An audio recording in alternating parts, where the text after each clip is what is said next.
İmamət və namaz məsələsindən danışdıqda, tez-tez onu bir çox məzmunda namazla müqayisə edirlər.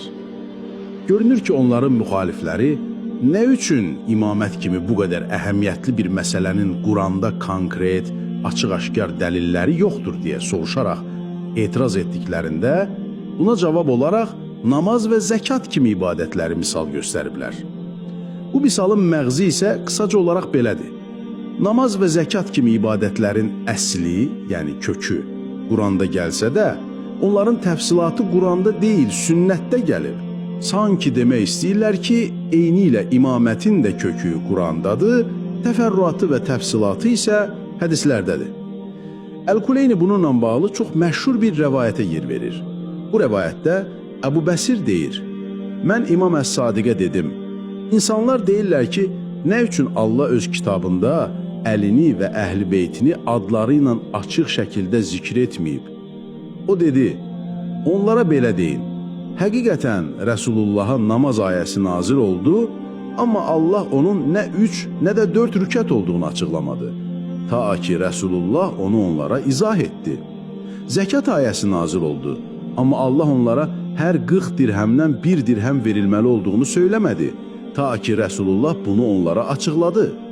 Həcc ayəsi nazil oldu, amma Allah onlara Kəbəni 7 dəfə təvaf edin demədi, ta ki, Rəsulullah onu onlara izah etdi. Buradakı arqument gördüyünüz kimi çox sadədir.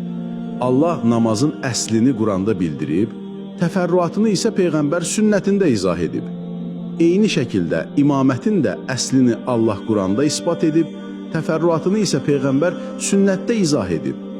Şeyx Əl-Mufid də bu rəvayətdən çıxardığı arqumentə əsaslanaraq deyir ki, necə namazın, orucun, həccin təfsilatı nas ilə, yəni Peyğəmbərin sözü ilə sabit olubsa, möminlərin əmrinin imaməti də eyni ilə Rəsulullah tərəfindən nas ilə sabit edilmişdir.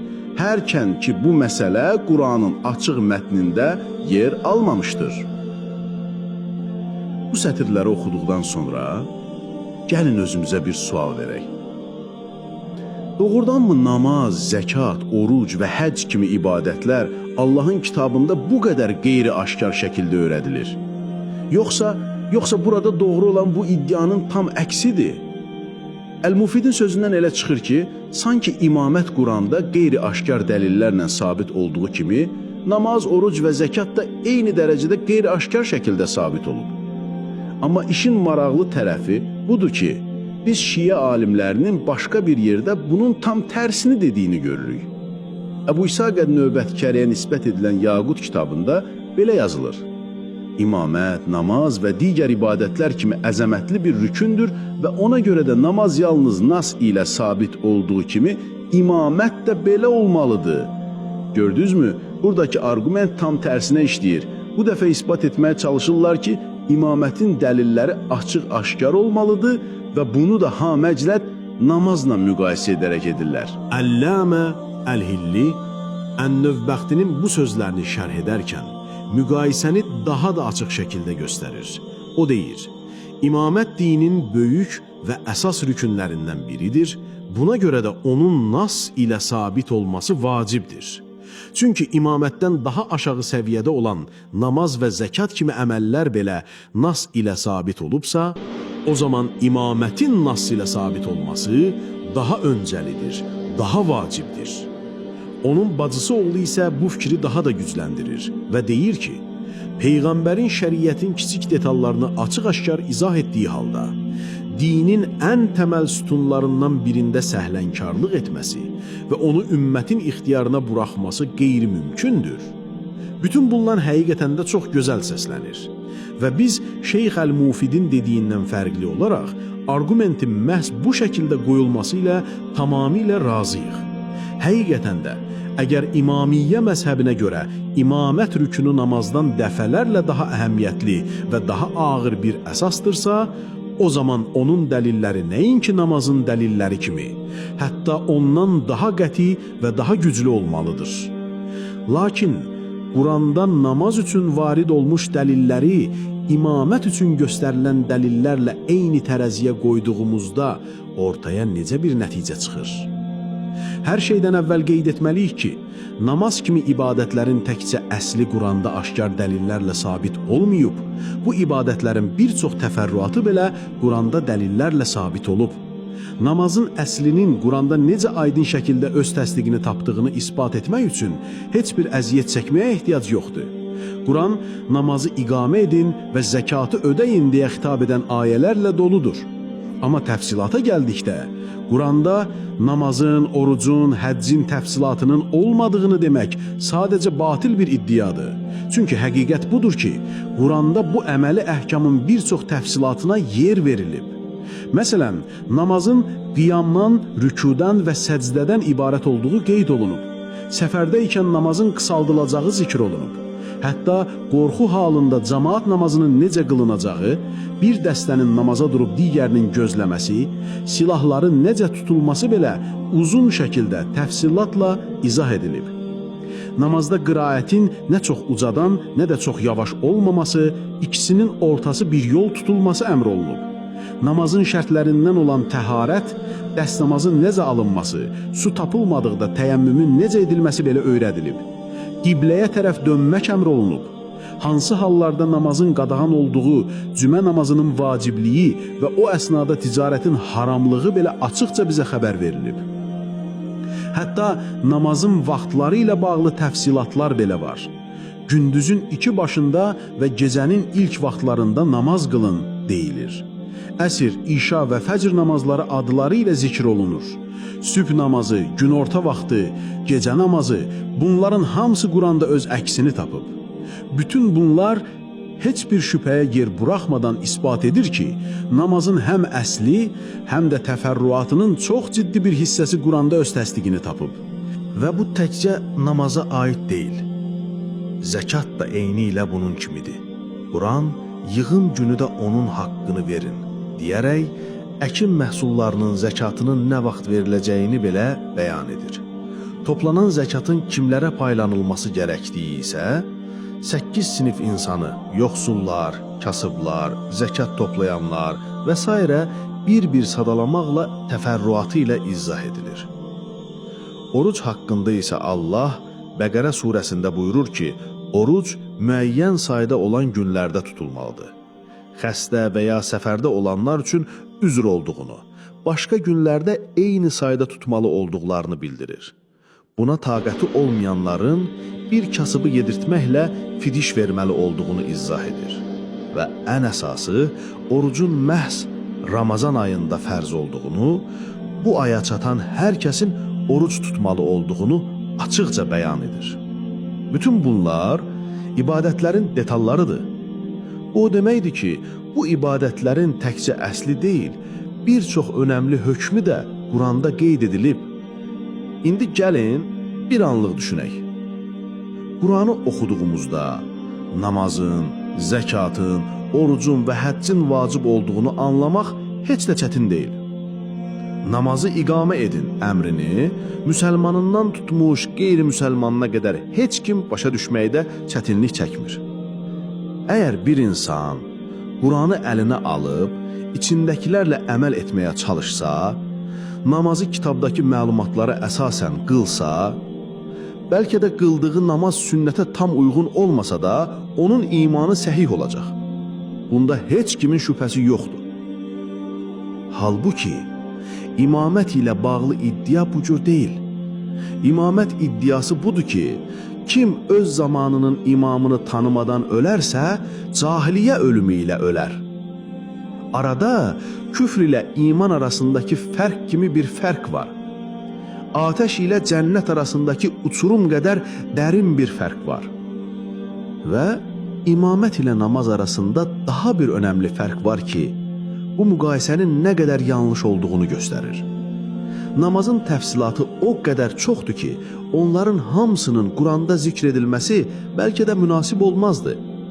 Şərtləri, rükunları, vacibləri, müstəhəbləri, məkruhları, namazı batil edən şeylər, səhv səcdələri, bunlar o qədər genişdir ki, hamısının Quranda olmaması anlaşılandır. Üstəlik namaz əməli bir ibadət olduğu üçün Peyğəmbərin onu əməldə göstərməsi çox məntiqlidir. Amma imamətin təfsilatı namazın təfsilatı kimi geniş deyil ki, əksinə olduqca qısadır. Nədir ki onun təfsilatı? Sadəcə olaraq Peyğəmbərdən sonra gələcək imamın adının Quranda açıq şəkildə qeyd edilməsi. Bu isə bir və ya iki sözlə, ən çoxu bir ayə ilə ifadə edilə bilərdi. Belə olan halda necə izah etmək olar ki, Quran namazın təfsilatı geniş olduğu üçün onu tam vermədiyi halda imamət kimi həm bu qədər mühüm, həm də təfsilatı bu qədər qısa olan bir məsələni ümumiyyətlə qeyd etməsi. Halbuki bunun üçün sadəcə bir cümlə kifayət edərdi. Beləliklə, şiələrin imamətin təfsilatını namazın təfsilatı ilə müqayisə edərək gətirdikləri o bəzbəzəkli qiyasın nə qədər batil və əsassız olduğu açıq-açıq görünür. Hətta bu müqayisə ilə də razılaşsaq, ortaya başqa bir sual çıxır. Yaxşı, tutaq ki, imamət namaz kimidir. O zaman niyə Quranda imamət heç olmasa namazın zikr olunduğu qədər belə zikr olunmuyub? Necə olur ki, imamət namazdan qat-qat daha əhəmiyyətli bir məsələ olduğu halda, Quranda heç namazın zikr olunduğu qədərinin kiçik bir hissəsi qədər belə yer almayıb? Nə zikr olunma tezliyi baxımından, nə də dəlalətinin aşkarlığı baxımından imamət namaz məsələsinə heç yaxın belə düşmür. Üstəlik, böyük alim Əl-Qadi Əbdülcabbar imamət məsələsində şiələrə rəddiyə verərkən çox incə bir məqama toxunur. O deyir ki, namazla imaməti bərabərləşdirmək əslində şiələrə yox, bizə, yəni cümhura dəlil olaraq xidmət edir. Necə? Çünki namazda tələb olunan konkret bir şəxs deyil, müəyyən vəsflər və şərtlərdir. Məsələn, sübh namazı.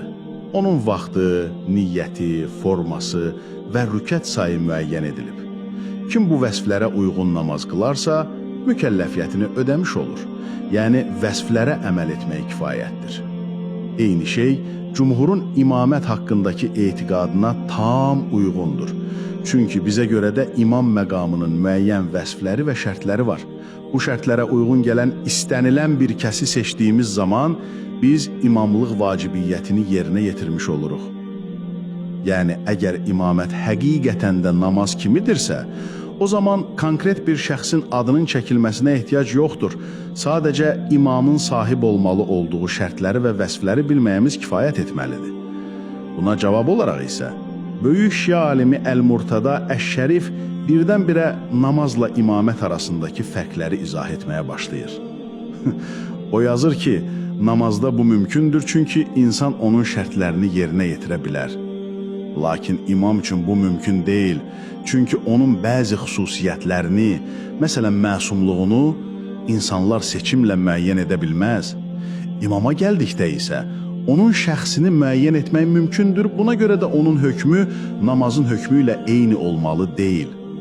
Gördüyünüz kimi, bəzən işlərinə gələndə imaməti namazla müqayisə edib bir izahat verməyə çalışırlar, digər tərəfdən isə sərf etməyən məqamda namazın imamətdən tamamilə fərqli olduğunu etiraf edirlər. Burada əslində həqiqi müqayisə imamət ilə nübüvvət arasında aparılmalıdır. Çünki şiələrə görə nübüvvət üçün mövcud olan bütün əqli dəlillər imaməti də tələb edir. Üstəlik onlara görə imamət məqamı nübüvvət məqamından da üstündür. Məsumluq, elmdə yanılmamaq, kitayətin mütləq vacibliyi kimi xüsusiyyətlər baxımından imamət nübüvvətlə eynidir. Məhz buna görə də şiələrin böyüklərindən Şeyx Əs-Saduq yazır: Peyğəmbərlər üçün caiz olan hər bir şey imamlar üçün də birəbir vacibdir. Onun tələbəsi Əl-Mufid isə daha da irəli gedərək deyir ki, imamlarımızın peyğəmbərlik məqamı ilə adlandırılmasını yalnız şəriət qadağan etmişdir, yoxsa əql bunu qadağan etmir. Çünki bizim sözünü etdiyimiz peyğəmbərlərin əldə etdikləri mənaları onlar da, yəni imamlar da əldə etiblər. Əl-Mufidə görə əqlən imamlarla peyğəmbərlər arasında heç bir fərq yoxdur. Yaxşı, əgər Əs-Saduq və Əl-Mufid haqlıdırsa, Əgər peyğəmbərimizdən sonra ona bərabər imamların olması nəzəriyyəsi haqdırsa, o zaman Quranda bu öz əksini tapmalıdır. Quranda uca Allah 4 yerdə öz peyğəmbərimizin adını açıq-aşkar çəkir. Bəs iddia olunan o imamın adı, onun adı Quranda neçə yerdə keçir? Heç bir yerdə. Heç ümumiyyətlə onun şəxsinə dair tək bir aşkar dəlalət belə yoxdur.